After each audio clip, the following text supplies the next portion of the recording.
Police police Bangladesh না, শুধু পৃথিবীর এমন কোনো দেশ নেই যেখানে পুলিশ প্রশাসন নেই।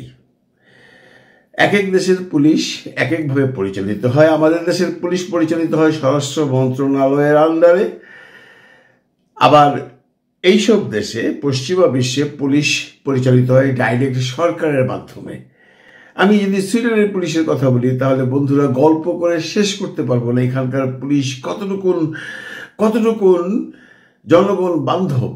এখানকার বাচ্চাদেরকে যখন বলা হয় এই ঘুমাও, পুলিশ আসছে, বাচ্চারা হাসে। আর বাংলাদেশে যদি আপনি কোনো বাচ্চাকে বলেন এই বাবু ঘুমাও, নইলে আমি পুলিশ ডাকবো, বাচ্চাটি ঘুমিয়ে যায়। অথচ এই দেশে পুলিশের নাম শুনলে বাচ্চা, বৃদ্ধ, আবাল বনিতা যারা আছে তাদের মুখে হাসি ফুটে আসে, কারণ তারা জানে আস্থার একমাত্র জায়গা পুলিশ প্রশাসন। এই দেশে আর্মিকে আমরা কখনোই দেখিনি। আমি এত বছর আছি, আর্মি কোথায় আছে, কোথায় থাকে কখনো দেখিনি। এই দেশে একমাত্র পুলিশই এনাফ যে আইন শৃঙ্খলা রক্ষাকারী বাহিনী হিসাবে কাজ করে যাচ্ছে। যদিও এখানে ক্রাইম এমনটি নেই, যদিও আমাদের দেশের মতো এত জনসংখ্যা নেই, তবুও পুলিশ একটি বাহিনী আছে যেখানে মানুষ যে কোনো সময় যে কোনো সাহায্যের জন্য এগিয়ে যেতে পারে। এবং পুলিশ নিজেকে উজাড় করে ঢেলে দেয়। ঘুষ প্রথা, দুর্নীতি প্রথা এই দেশে নেই বললেই চলে, সেটা নিয়ে আলোচনা করে লাভ নেই। আপনারা জানেন এইসব দেশে পুলিশরা অন্তত ঘুষ খায় না। পুলিশরা যতটুকু পারে জনগণের সাথে মিলে মিশে কাজ করতে। মানুষের আস্থার জায়গা একমাত্র পুলিশ, একমাত্র পুলিশ, একমাত্র পুলিশ। আর আমাদের দেশের পুলিশ কি সেটা আর বলে লাভ নেই। এই সম্পর্কে আপনারা সবাই জানেন। নতুন করে আমি বলতে গেলে আপনারা সময় নষ্ট করবেন। তবে যতটুকুনি ছিল পুলিশের প্রতি বাংলাদেশের মানুষের বিশ্বাস, আস্থা, তার সবটুকুনি গুটিয়ে দিয়ে গেছে এই 5ই আগস্টের আন্দোলন বা বিপ্লব বা অভ্যুত্থান, যাই বলুন। এরপর থেকে পুলিশের প্রতি আস্থা মানুষের একদম চলে গেছে, পুলিশের প্রতি মানুষের বিশ্বাস একদম চলে গেছে। পুলিশকে দেখলে মানুষ একরকম ঘৃণা করত। উত্তর সেই জায়গা থেকে ফেরত এসছে পুলিশ। বর্তমান সরকার অনেক প্রচেষ্টার মাধ্যমে তাদের সেই ট্রমা থেকে কিছুটা হলে ফেরত এনেছে এবং পুলিশকে নূতনভাবে গড়ে তুলেছে বা গড়ে তোলার চেষ্টা করছে। এবং আমরা যারা শুনতে পাচ্ছি নতুন যে পুলিশ আসছে বা পুরনো পুলিশ যারা আছেন তাদেরকে ট্রমা থেকে বের করে এনে একটা এমন শক্তিকে তৈরি করা, যে শক্তি একটি সময় হয়তো বা বাংলাদেশের পুলিশের প্রতি মানুষের আস্থা আসতে পারে। এই জন্য কাজ করতে হবে পুলিশকে। পুলিশ ডিপার্টমেন্ট প্রচুর পরিশ্রম করছে। আমি বারবারই বলি সমস্ত পুলিশই ভালো না, সমস্ত পুলিশই খারাপ নয়। আমি বারবারই বলি এখনো এমন পুলিশ সদস্য বাংলাদেশে আছেন যারা ঘুষ দুর্নীতির সাথে জড়িত নন। আমার কথা হয়তো অনেকেই একমত হবেন না, কিন্তু ভাইয়া বিশ্বাস করেন আছে ভালো মানুষ, এখনো পৃথিবীতে আছে, ভালো পুলিশ এখনো বাংলাদেশে আছে, কিন্তু তার সংখ্যা অত্যন্ত কম।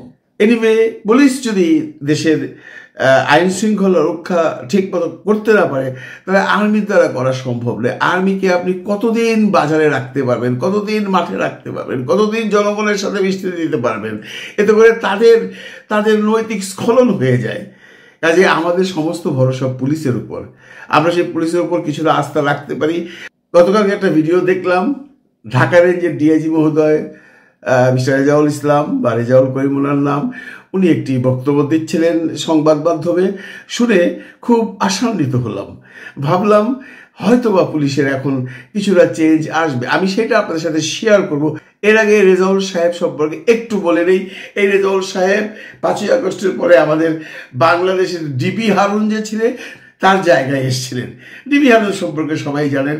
ডিবি হারুন যে বদনাম করে গিয়েছিলেন ডিবি অফিসে, সেটাকে কিছুটা হলেও ঘুচাবার চেষ্টা করেছেন রেজাউল সাহেব। অনেকেই প্রশংসা করছিলেন তার, এবং তাই অল্প দিনের ডিবি কর্মকাণ্ড বেশ প্রশংসনীয় হয়েছিল।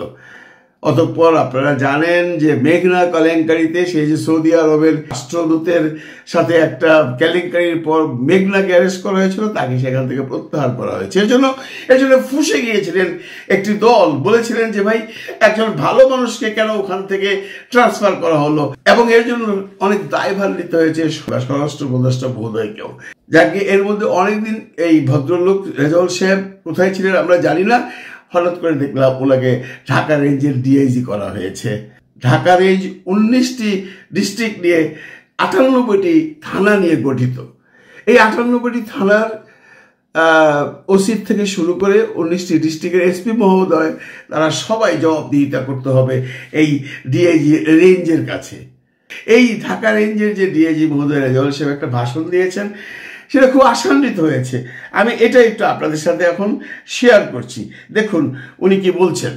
সরাসরি আমাকে জানাতে পারে। আমার অফিসে নির্ধারিত সময়ে ঢাকা রেঞ্জের আওতাধীন 13টি জেলায় 98টি থানার মানুষ আমার কাছে আসতে পারবে। রেঞ্জের সংশ্লিষ্ট অফিসে যদি কাঙ্ক্ষিত সেবা না পায়, তাহলে আমি নিজেই তাদের কথা শুনে সমস্যা সমাধানের চেষ্টা করব ইনশাআল্লাহ। এই যে কথাটা, এটা কথাটা কত বড় একটা কথা, যে কেউ তার কাছে আসতে পারবেন। এবং উনি বলছেন যে যদি কোনো অফিসার, ওসি বা এসপি মহোদয় আপনাদের সাথে কোনো খারাপ আচরণ করে বা আপনাদের কাঙ্ক্ষিত আশা পূরণ না করে বা আপনাদের বিচার কার্য যদি সঠিকভাবে গ্রহণ না করে, তাহলে আপনারা আমার কাছে আসতে পারবেন। এরপর দেখুন উনি কি বলছেন। আজকে ঘোষণা করছি, ঢাকা রেঞ্জের জনগণের জন্য টক টু ডিআইজি নামে একটি মোবাইল অ্যাপ চালু করতে যাচ্ছি, যার মাধ্যমে ঘরে বসেই মোবাইলের মাধ্যমে যে কোনো অপরাধের তথ্য বা সাহায্য প্রাপ্তির জন্য আমাকে জানাতে পারবেন। ওয়াও, একটা মোবাইল অ্যাপ করবেন টক টু ডিআইজি, মানে ডাইরেক্ট আপনি মোবাইলে তার সাথে যোগাযোগ করতে পারবেন বা তার অধীনস্থ কোনো কর্মচারীর সাথে বা কর্মকর্তার সাথে যোগাযোগ করতে পারবেন এবং আপনি আপনার মনের কথা বলতে পারবেন। এইটা কিন্তু বাংলাদেশে প্রথম। আমি এর আগে কখনোই শুনিনি। আমরা শুনেছি আপনি কমপ্লেন করতে পারবেন, চিঠি লিখে দিয়ে যেতে পারবেন, আমরা দেখবো, কিন্তু ডাইরেক্ট টক টু ডিআইজি এটা কিন্তু বাংলাদেশে প্রথম। এটা বেশ আশা জাগায়, এটা বেশ আশা জাগায়। এই ধরনের সিস্টেম ইউরোপের কিছু কিছু দেশে আছে, কিন্তু বাংলাদেশে এই প্রথম করছে। টক টু ডিআইজি মানে আপনার যিনি ঢাকা রেঞ্জে থাকেন, সেটা আপনি যে জায়গায় থাকেন, 13টি ডিস্ট্রিক্টের 98টি থানার বাসিন্দা যদি আপনি হন, আপনি সরাসরি যোগাযোগ করতে পারবেন ডিআইজি মহোদয়ের সাথে টেলিফোনে টক টু ডিআইজি অ্যাপের মাধ্যমে। অ্যাপটি খুব তাড়াতাড়ি চালু করছেন বলে উনি জানাচ্ছেন। বৈষম্য বিরোধী ছাত্র আন্দোলনে যারা দমন পীড়ন করেছে, যাদের বিরুদ্ধে সুনির্দিষ্ট অভিযোগ রয়েছে, মামলার তদন্তে যারা দোষী, যারা দোষর হিসেবে পরিচিত, তাদের গ্রেপ্তার করার জন্য আমি নির্দেশ দিচ্ছি। সাবাস সাবাস। উনি বৈষম্য বিরোধী আন্দোলনের সাথে জড়িত যে সমস্ত সমন্বয়কারী বা যে সমস্ত কর্মীরা আছেন, যারা মানুষের প্রতি অত্যাচার করেছেন, চাঁদাবাজি করেছেন, তাদের বিরুদ্ধে যদি কোনো মামলা থাকে, তাদেরকে অবিলম্বে গ্রেফতার করার কথা উনি বলেছেন বা সেই মামলার তদন্ত করতে বলেছেন। এই কথাটাও কিন্তু বেশ আশা জায়গা নিয়ে, যে বৈষম্য বিরোধী আন্দোলনের সাথে জড়িত কিছু সংখ্যক অসাধু কর্মী এগুলো করে বেড়াচ্ছে এবং এর জন্য মানুষ তাদেরকে অত্যন্ত ঘৃণা ভরে দেখছে। এতে করে বৈষম্য বিরোধী আন্দোলনে যারা জড়িত আছেন বা যারা নেতৃস্থানীয় আছেন, তাদের প্রতি মানুষের ঘৃণা দিন দিন বেড়ে যাচ্ছে। উনি স্পষ্টত বলে দিয়েছেন যে যারা বৈষম্য বিরোধী আন্দোলনের সাথে জড়িত ছিলেন, তারা যদি কোনো রকম অন্যায় করে থাকেন, তাদের শাস্তি দেওয়া হবে। এই ধরনের অনেকগুলো কথা উনি বলেছেন। বেশ লম্বা একটা ভিডিও, আমি আর বেশি কিছু বিশ্লেষণে গেলাম না। আমি শুধু দেখতে পাচ্ছি এখন এই পুলিশ মহোদয়ের মধ্যে ইউরোপের একটা পুলিশের ভাব। আমরা পুলিশকে এমনটাই চাই, আমরা পুলিশকে বন্ধু হিসেবে দেখতে চাই। আমাদের দেশের মায়েরা যেন পুলিশের নাম বলে বাচ্চাকে ঘুম পাড়াতে না হয়। পুলিশকে দেখে মানুষ কেন ভয় পাবে? পৃথিবীর কোনো দেশের পুলিশকে দেখে কোনো মানুষ ভয় পায় না, শুধু ভয় পায় আমাদের এই এত অঞ্চলের, এশিয়ায়, এই বিভিন্ন দেশগুলোতে। কেন? আমরা সেখান থেকে বেরিয়ে আসতে চাই, আমরা পুলিশের বন্ধু হতে চাই। আর পুলিশদের বলবো, এই ডিআইজি মহোদয়ের মতো আত্মপ্রত্যয় নিয়ে আপনারাও এগিয়ে যান। একদিন দেখবেন আপনাদেরকে সমস্ত বাঙালি জাতি মাথায় তুলে রেখেছে।